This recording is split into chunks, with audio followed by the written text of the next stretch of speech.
Sorry for the rough cuts in this video. I went over the 15 minutes and they wouldn't let me upload it, so I had to just cut it down to get it under 15. Hey everybody, it's Joe with Joe Knows Cryptos with my daily crypto video update. Guys, I'm sorry I'm going to be a little bit out of the loop today because actually I've been working all day long and I haven't got to really see any news or anything. So if you want to see news, I wouldn't recommend watching me today, but I did want to make a video because I did want to talk about something that's important. Why time is so important to cryptocurrencies and to things like, especially the cryptos that are mined like Bitcoin and Litecoin. I was thinking about how the elite try to rob us of our time, and it really got me thinking about doing something with someone else. And I'm going to talk first in relation to Bitcoin and then my personal feeling on it. What's the difference in value between, say, a birdhouse or a birdhouse? Let's say a birdhouse that you go and you buy at the store. You say, okay, I like how that birdhouse looks. I'll buy it. Or not even a bird, just say a vase, right? You're gonna buy some flowers, you need a vase to put it in. So you go to the store, you see a vase, you pick it out, you buy it, you put it on your table, you put the flowers in it. And what's the difference between that and you and someone that you care about going to a place where you make the birdhouse, where you pick the wood, and together you put in the time and you build it and you paint it and you decorate it and you put your own effort and your own time and your own work into it? Or some wind chimes that you buy at the store, you know, they're nice wind chimes and they sound nice, but you know, maybe ones that you and your friends, you know, you pick out some seashells and you paint the seashells, or some bamboo reeds and you string it together, and it takes a few hours and you get it together and you have some laughs and you talk about some things and you have some troubles with it and some struggles and you work through, and at the end you've got your vase or your birdhouse or your wind chimes. So the thing about people is you both want to have that thing that you created, but at the same time you also want the other person to have it, because it's special to both of you, and you know that if it's special to you, then it's special to the other person as well.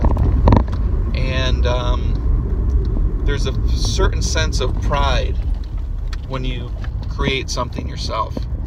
And like I said, you know, you would like to have it because it's something that you built, and you may not even be proud of it, and if you are proud of it, then, you know, you'd like to have it. But in the same time, you'd feel bad taking it from your friend that you worked on it with if they want it also.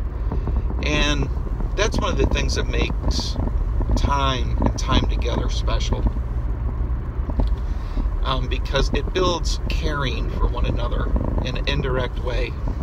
Now let's say 10 years down the road come and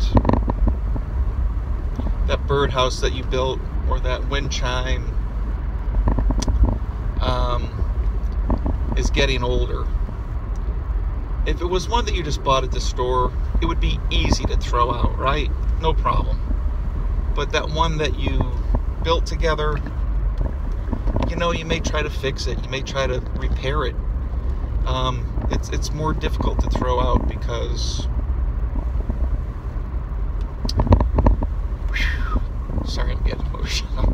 I should cut the video off, I'm sorry. It's something that has a special meaning to you, and it also has special meaning to the other person. Or what happens when,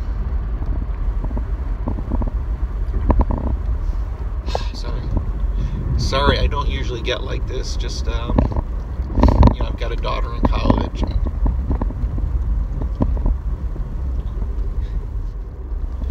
right, got to get my crap together. This is ridiculous already. So, just saying, I have a daughter in college, and it's just amazing how fast time goes by, and you could wish you had some of that time back.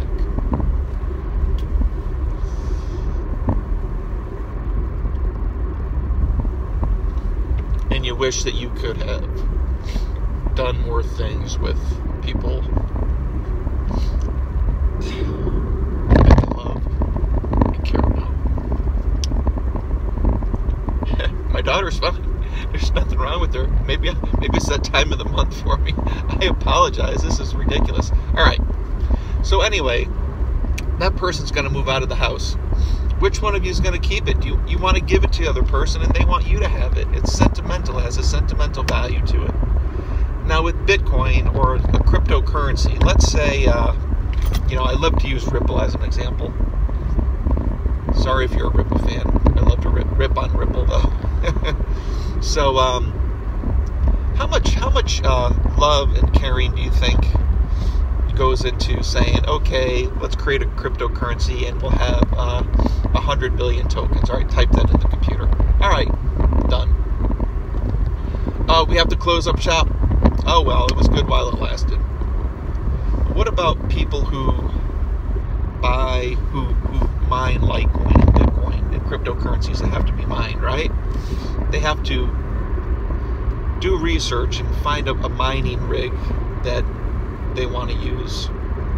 They have to figure out how to use it.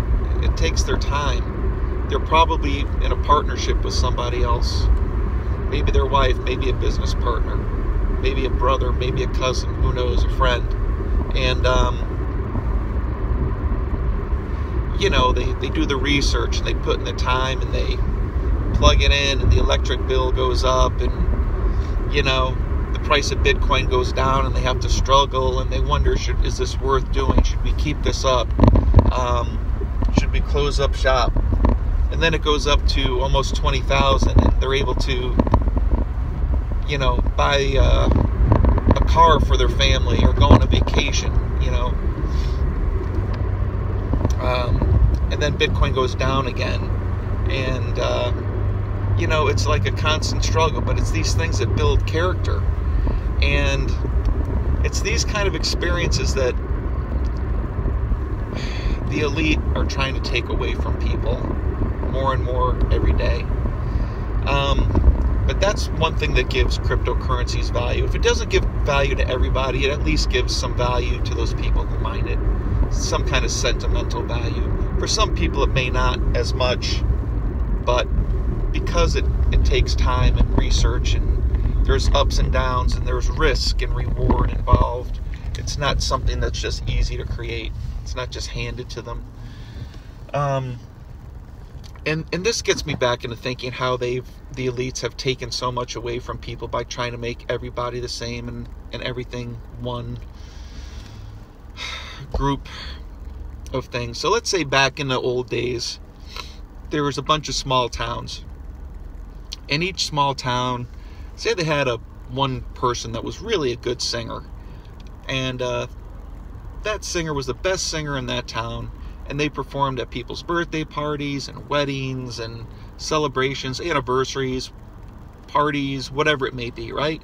And then there was another group of guys who were really good at building houses, and they were the house builders, and they were looked upon as, hey, those are the house builders.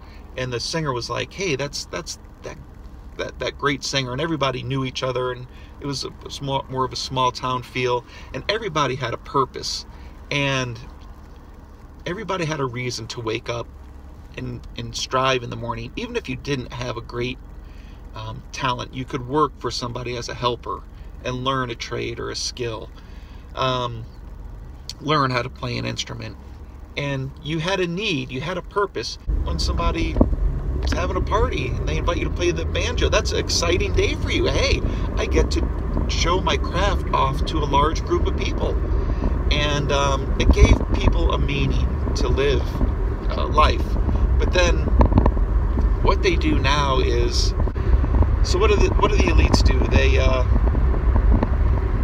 They make it so there's like one pop genre, basically, of music that dominates everything. Purpose. See, now that singer in that small town that was once the hero of the town is now, nobody wants to hear her sing when they can listen to Beyonce or whoever's, I don't know, top of the charts, right now.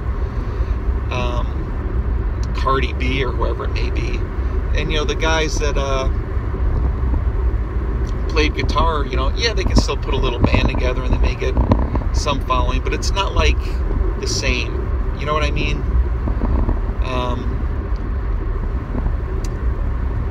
The guy who, raised the chickens and gave the eggs to people, he was very important. Everybody loved to see him in the morning come by with eggs, and he got a hello, and he knew everybody in town, and his life had purpose and meaning. But now people just go to the grocery store and they get their eggs, and if you still want to get eggs, that's fine, but maybe it gives you some sense of pride, but not like it used to, when you could just go and people were happy to see you because you gave them the eggs. Now you give somebody eggs and they're like, oh thanks,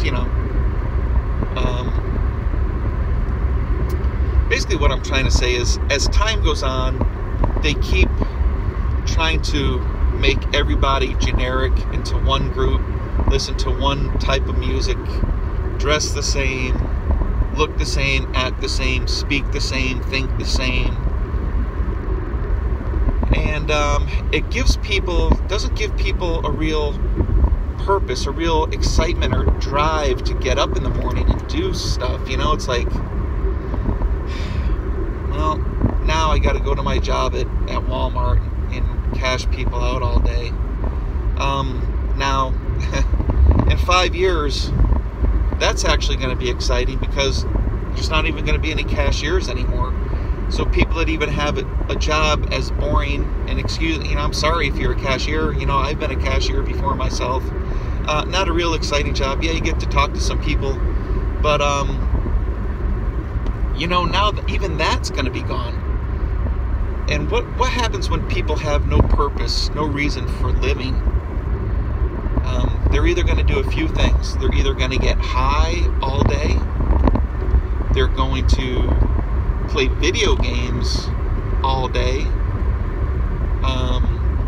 They're going to watch porn all day. Or they're going to maybe work out, And, there still will be people who will work on their craft, but it's almost going to be like just for their own personal pleasure. And I even see I see kids nowadays, they don't want to do anything. All they want to do is play video games. And I think that's kind of what they're setting us up for, is just to be depressed. And then what that leads to? It leads to suicide. It leads to drug addiction, because there's nothing to give you meaning and your life is boring and you need something to give you thrill, so you do drugs. Or you're just so depressed you just can't take sitting in your chair doing the same thing day after day after day with no purpose and no hope of becoming anything.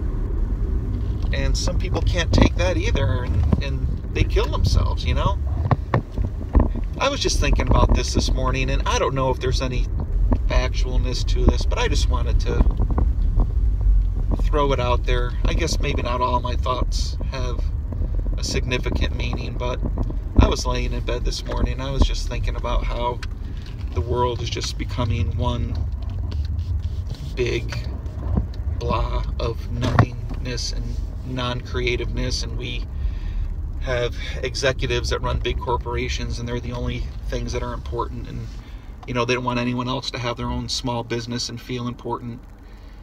And